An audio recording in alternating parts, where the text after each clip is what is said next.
I know it's been a while, but I'm finally back to do my reviews of Box Set 6, Bad Haircut, 5 O'Clock Shadow and all. And of course my 95-year-old grandmother will be working the camera. Thank you, Grandma.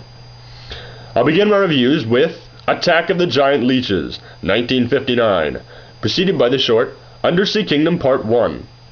In this seriously dated short about how white things would be in a perfect world, a group of ambiguously related people hop in an atomic submarine piloted by a guy named Crash.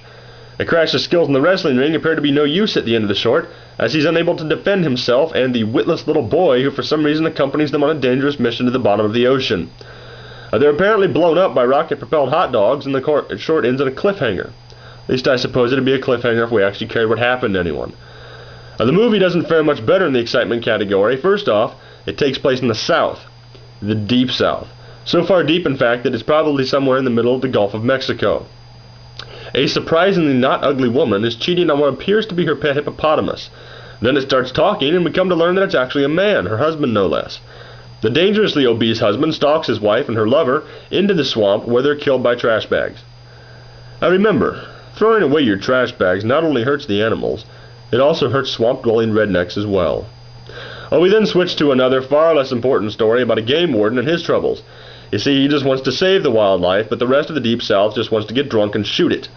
His troubles come to a boil when the locals want to blow up the swamp. In the end, the game warden proves a completely useless character as he achieves absolutely nothing, and the yokels blow up the swamp without his permission. In the process, they apparently kill the giant leeches and everyone dies, so the survivors all go have coffee. This movie was inane and dull, perfect for an MST, but it did have a few things going for it. First off, Bruno Vasoda was not actually a terrible actor. Yvette Vickers was a Playmate of the Month around the time the movie was released, and the warden was actually environmentally conscious even back in the late 50s. Yet, with all this lovely promise, the movie elements mixed like fried chicken and Ally. Luckily for us, when it comes out, it makes a decent MST. Now, I enjoyed this episode, but I didn't love it. There are plenty of good fat jokes and southern humor, but that's about it. I give it a 7 out of 10.